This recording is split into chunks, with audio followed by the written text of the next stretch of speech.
Bonjour à tous, merci de nous rejoindre dans l'actualité. Adoption du plan d'action du gouvernement ainsi que plusieurs lois organiques et décrets présidentiels par le Conseil des ministres hier, réunis sous la présidence du président de la République, Abdelaziz Bouteflika. Le problème de manque d'enseignants dans les écoles au sud du pays, on en parle ce matin à Tinzaouatine précisément. Une caravane composée d'enseignants de différentes spécialités s'est déplacée. On terminera avec le premier Sirta Jumping Tower ce week-end à Constantine avec la participation de cavaliers de 18 pays. Bienvenue à vous. Le président de la République, Abdelaziz Bouteflika, a adressé un message de félicitations à son homologue brésilien à l'occasion de la fête nationale de son pays, dans lequel il lui a réitéré sa disponibilité à œuvrer avec lui au renforcement des liens traditionnels d'amitié et de solidarité entre les deux pays. Adoption donc du plan d'action du gouvernement ainsi que plusieurs lois organiques et décrets présidentiels par le Conseil des ministres réunis hier sous la présidence du président de la République, Abdelaziz Bouteflika, le chef de l'État, qui a appelé les Algériens à une prise de conscience collective afin de préserver l'indépendance économique et financière du pays. Le compte rendu de cette réunion avec Nawal Abada. Avalisé en Conseil des ministres, le plan d'action du gouvernement devra être présenté incessamment à l'Assemblée populaire nationale pour en débattre. C'est un plan qui entre dans le cadre de la poursuite de la mise en œuvre du programme du président de la République, mais qui intervient dans une conjoncture économique et financière difficile, marquée par la chute des cours du pétrole, faisant passer les réserves de change de 193 milliards de dollars en mai 2014 à 105 milliards de dollars en juillet dernier. Et c'est justement pour faire face à cette situation, tout en évitant le recours à l'endettement extérieur, que ce plan d'action autorise le recours au financement interne non conventionnel. L'introduction de ce mode de financement est l'objet d'un projet de loi portant amendement de la loi sur la monnaie et le crédit. Celle-ci sera mise en œuvre à titre exceptionnel pour une période transitoire de 5 années et permettra au Trésor public d'emprunter directement auprès de la Banque d'Algérie pour faire face au déficit budgétaire, convertir certaines de ses dettes contractées auprès des banques ou d'entreprises publiques et alimenter le Fonds national de l'investissement de sorte à ce qu'il puisse concourir au développement économique. Parallèlement à cette démarche, l'État poursuivra la mise en œuvre de sa feuille de route pour la rationalisation des dépenses publiques en vue de la restauration de l'équilibre budgétaire pour éviter toute dérive inflationniste. Le Conseil des ministres a également approuvé plusieurs contrats sur la recherche et l'exploitation des hydrocarbures, ainsi que des contrats en gré à gré simple portant réalisation de 22 900 logements de type location-vente ADL. Dans le domaine de la justice, cette fois, un projet de loi portant amendement du Code de l'organisation pénitentiaire et de la réinsertion sociale des détenus afin d'introduire le mécanisme de surveillance par le bracelet électronique a en outre été adopté par le Conseil des ministres. Le ministre des Affaires étrangères, Abdelkader Msahel, a pris part aujourd'hui en qualité de représentant du président de la République, Abdelaziz Bouteflika, à la table ronde sur le financement du programme national de développement 2017-2021 de la République du Tchad, sous le haut patronage du président tchadien Idriss Déby Itno. Abordant les thématiques à l'ordre du jour, Abdelkader Msahel a souligné que la relance économique recherchée devrait s'appuyer sur une gestion rationnelle des ressources disponibles à travers une meilleure intégration nationale, le renforcement des capacités partenariales ainsi qu'un dispositif attractif des investissements directs étrangers adossé à une série de réformes allant dans le sens de la valorisation de l'activité économique. Signature hier d'une convention de rééchelonnement des crédits accordés avant mars 2011. La signature de cette convention entre dans le cadre de l'accompagnement de post-création. Amel Messaïd. Bonne nouvelle pour les promoteurs en siège, la convention de retraitement des créances va permettre d'effacer les agios qui sont les intérêts en retard et va permettre aussi un rééchelonnement de la dette bancaire et ce pour les crédits accordés avant mars 2011. Cette convention va permettre d'effacer les charges accumulées et le rééchelonnement des dettes et ce en collaboration avec les banques et les agences. Ceci va permettre de donner une deuxième chance aux promoteurs et relancer leur activité économique. Les promoteurs concernés sont ceux qui ont contracté leur crédit avant mars 2011 et qui ont des difficultés financières. Cette action s'articule autour de deux aspects. Il s'agit de modalités de prise en charge de l'endettement des remboursements de leurs crédits bancaires et d'autre part le retraitement des agios réservés rattachés ainsi que la possibilité de rééchelonnement des crédits accordés. Le PDG de Sonatrach a effectué une visite de travail et d'inspection à Hassim Saoud et Haoud Barkawi à Ouargla où il a inspecté différentes installations. Il a également inauguré une unité de gaz torché. Le gaz sera, et pour la première fois, mis sur le circuit de la vente. Saïda Maïouf. Au CIS, le centre industriel sud à Hassim Saoud, le plus grand gisement pétrolier en Algérie, le PDG de la compagnie nationale Sonatrach inspectera les stations de compression du gaz. Une occasion pour Abdelmoumen Ould Qaddour d'exprimer son contentement quant aux résultats obtenus tout en appelant à une rationalisation des dépenses. Je suis très content de voir le résultat de l'intelligentsia des gens qui travaillent dans Sonatrach. C'est-à-dire que quand nous permettons à nos ingénieurs de produire, ils sont capables de produire. Ils ont les capacités intellectuelles pour faire des choses qui sont très, très innovatrices. Et ce que je viens de voir est le résultat d'une dynamique et que je souhaite de tout cœur que ça se propage tout le temps. C'est-à-dire que ce genre de projet soit développé au niveau de toutes les régions. C'est de pouvoir récupérer toutes les quantités de gaz nécessaires que nous pouvons vendre.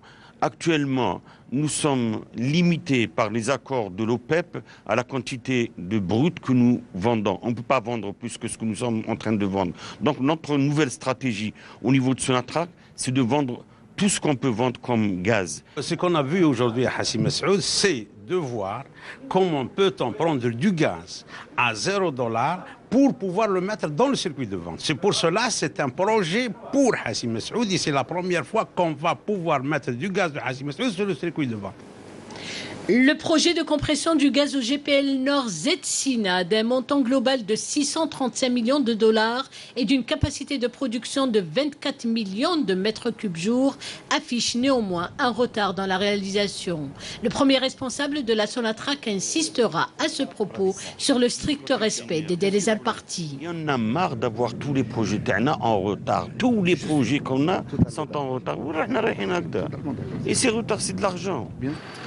Dans la région de Haoud Barkawi, après la visite des installations de traitement du gaz, Ould Qaddour procédera à l'inauguration de l'unité de récupération des gaz torchés dont une partie sera destinée à la commercialisation. Le coût du projet est estimé à 140 millions d'euros avec un impact positif certain, aussi bien sur l'économie que sur l'environnement.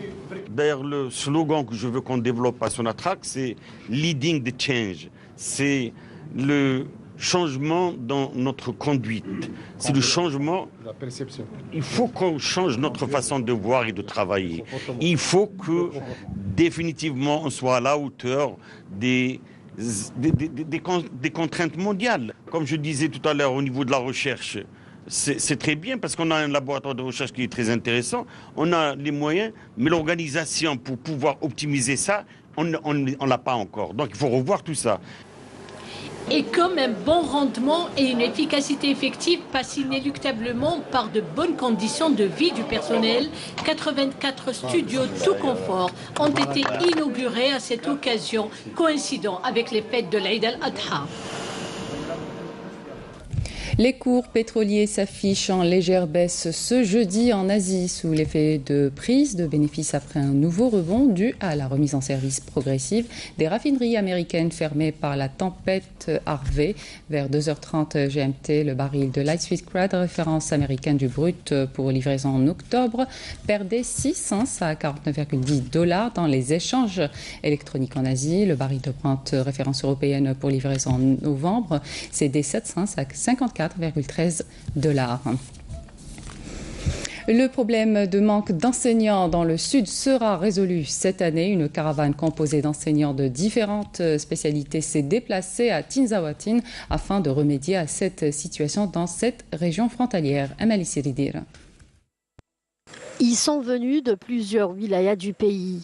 28 enseignants de différentes spécialités se sont déplacés aujourd'hui à Tinzaouatine pour combler le déficit enregistré dans cette région frontalière.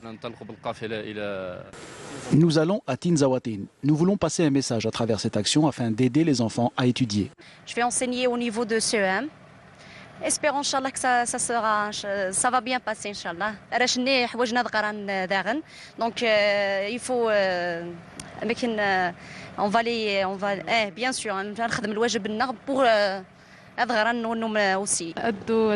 Nous allons faire de notre mieux pour offrir un enseignement de qualité à ces enfants qui ont vraiment besoin de nous. Tous les moyens ont été mis en place pour accueillir comme il se doit les 28 enseignants. Ils seront pris en charge par les autorités de la wilaya jusqu'à la fin de leur mission.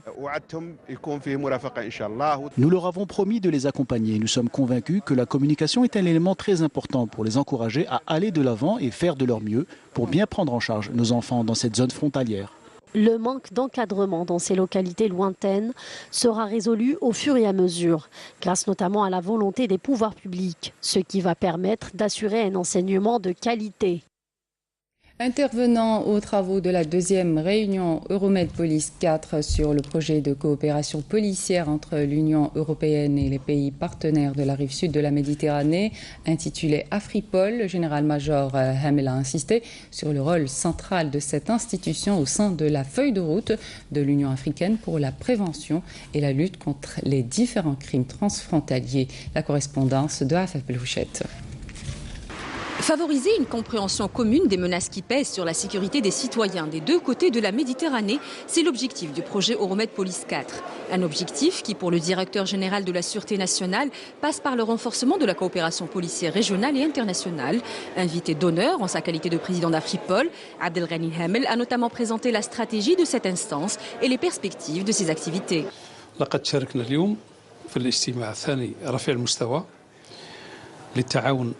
الشرطي الأورو متوسطي رومد بوليس وكانت لنا مداخلة أين شرحنا رؤيتنا بالنسبة لكل المواضيع التي كانت مدرجة في جدول الأعمال. فبالنسبة للمواضيع بالطبع كان فيه محاربة الإرهاب، كانت فيه محاربة الجريمة العابرة للأوطان، وكانت فيه الهجرة الشرعية. بالنسبة للنقاط الأولى موقف الشرطة الجزائرية معروف. أما بالنسبة للنقطة الثالثة هي الهجرة الغير شرعية، فلقد أكدنا أن هذه المسألة لازمها تعالج من الناحية الأمنية ومن الناحية الإنسانية. كما كانت لنا لقاءات ثنائية مع رؤساء الهيئة الأمنية الإقليمية والدولية. En marge des travaux de cette rencontre, Abdelghani Hamel s'est entretenu avec le directeur exécutif d'Europol, justement membre du consortium chargé de l'exécution du programme Euromed Police 4. Europol, c'est une organisation qui a été mise en place en 1995 et qui a été opérationnelle en 1999. Pour ce qui est d'Afripol, vous savez très bien que c'est une organisation à vocation opérationnelle et qui tire sa pertinence des enjeux sécuritaires en rapport avec le continent et avec les autres espaces continentaux. Un entretien qui intervient après ceux déjà effectués avec les patrons d'Asipol et Interpol, successivement en mars et juillet dernier. Aujourd'hui, l'accent était mis notamment sur Euromed Police 4. Lancé en septembre dernier et doté d'une enveloppe de 5 millions d'euros étalée sur 4 années, ce projet mettra l'accent sur les besoins des pays afin de lutter contre les principales menaces liées au terrorisme et à la criminalité organisée. La ville de Boumerdès passe au lifting. Rues, placettes et autres lieux publics sont aspirés, lavés par les services de nettoyage de la wilaya qui a lancé une opération de nettoiement. Mais la propreté de la ville dépend aussi du civisme de tous. Nesrine Ben Saïdi. Une ville propre et sans déchets, telle est la devise de ces jeunes de Boumerdès qui ont décidé de prendre le taureau par les cornes en procédant à une grande action de nettoiement. À Bou Merdès, il y a toujours des opérations de ce genre. Avec la fin de la saison estivale et l'Aïd al-Adha, nous avons décidé de nettoyer la ville. Comme vous le voyez, tous ces jeunes ont mis la main à la pâte. J'espère qu'ils serviront d'exemple pour les générations à venir. Cette opération a touché tous les quartiers et points noirs de la wilaya. Nous avons des agents mobiles de nettoiement et ce, en permanence, ils ratissent tous les quartiers et communes de la wilaya de Bou Merdès. Nous avons aussi procédé à une opération d'embellissement de tous les bâtiments de la ville. Au-delà de la propreté des lieux, cette opération vise à éduquer, interpeller et à changer les comportements des citoyens en adoptant les bons gestes écologiques. Au plan sécuritaire, 8 casemates ont été découvertes et détruites hier à Bou Merdès par un détachement de l'armée nationale populaire, tandis que 2 contrebandiers ont été interceptés à Adrar par des éléments de la gendarmerie nationale qui ont saisi 2 camions chargés de 55 quintaux de tabac. D'autre part, des éléments de garde-côte et de la gendarmerie nationale ont mis en échec, respectivement à Annaba et Oran, des tentatives d'immigration clandestine de 18 personnes à bord d'embarcations de construction artisanale, tandis que 56 immigrants clandestins de différentes nationalités ont été appréhendés par des éléments des gardes-frontières et de la gendarmerie nationale à Béchar, Adrar, Oran, Tlemcen et Naama. L'essentiel de l'actualité à l'étranger à présent dans ce résumé signé Hasna Zoubiri. Des raids aériens israéliens menés avant l'aube contre une infrastructure militaire ont fait ce matin 2 morts dans l'ouest de la Syrie, région où le régime est accusé de développer des armes chimiques. Rappelons que depuis le début du conflit en Syrie, Israël a mené plusieurs raids aériens. Quelques 164 000 personnes, la plupart des musulmans, ont fui en moins de 2 semaines les violences en Birmanie pour se réfugier au Bangladesh voisin, a annoncé aujourd'hui l'ONU. Dernier bilan selon l'armée birmane jeudi, plus de 430 morts sont recensés. Le secrétaire général des Nations Unies, Antonio Guterres, a condamné l'attaque commise contre un convoi de la mission multidimensionnelle intégrée des Nations Unies pour la stabilisation au Mali. Rappelons que mardi dernier, un véhicule faisant partie d'un convoi logistique de la MINUSMA a heurté une mine, une attaque qui a coûté la vie à 2 casques bleus, alors que 2 autres soldats de la paix ont été grièvement blessés. Les secours s'organisent encore ce jeudi dans les îles des Caraïbes, totalement ravagées par Irma, ouragan d'une violence inédite qui a fait 9 morts et 21 blessés. L'ouragan continue à menacer la République dominicaine après avoir frôlé Porto Rico. Tourisme à présent, cette année, ils ont été 2000 touristes à avoir visité le Tassili Najer. Leur présence en force augurait d'une reprise du tourisme saharien, une certitude chez les responsables qui encouragent la réalisation d'hébergements dans le sud du pays à l'image de la wilaya d'Ilizi. Farah Hamadesh. À quelques semaines du lancement de la saison touristique dans le Grand Sud, la question du manque d'hébergement ressurgit une fois encore. La wilaya d'Ilizi, qui abrite l'un des plus beaux sites touristiques et archéologiques du pays, le Tassili Najer, connaît elle aussi un nombre réduit d'hôtels. Avant, des tours opérateurs étrangers venaient à Ilizi pour sélectionner des séjours à proposer à leurs clients. Malheureusement, ils se heurtaient au manque d'infrastructures hôtelières de qualité. Car il est vrai que le touriste cherche le dépaysement, mais il veut retrouver le confort une fois à l'hôtel. Les hôtels qui seront réalisés dans la wilaya d'Ilizi devront répondre aux normes internationales en matière de qualité de service, mais aussi offrir des prestations en plus aux touristes, comme la location de véhicules tout-terrain pour les excursions dans le Sahara.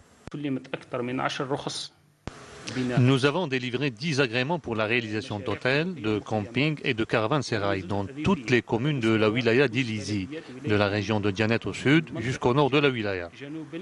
Durant la saison touristique 2017, Ilizi a accueilli plus de 2000 touristes nationaux et étrangers, un chiffre appelé à augmenter avec l'inauguration de nouveaux hébergements.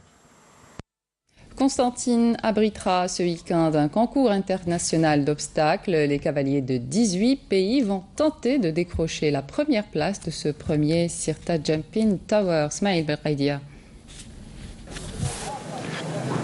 Constantine abritera durant 2 semaines le concours international de saut d'obstacles Sirta Jumping Tour organisé par le club équestre Étoile de l'Est de Ain Abi.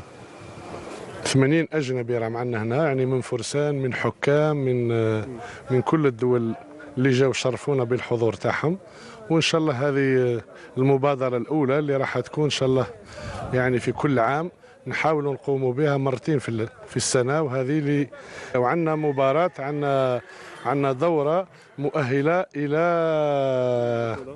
البطولة الأولمبية التي يقوموا بها بأرجنتين. Plus de 150 cavaliers représentant 18 nations seront en compétition pour les grands prix qui seront décernés durant cette seconde édition.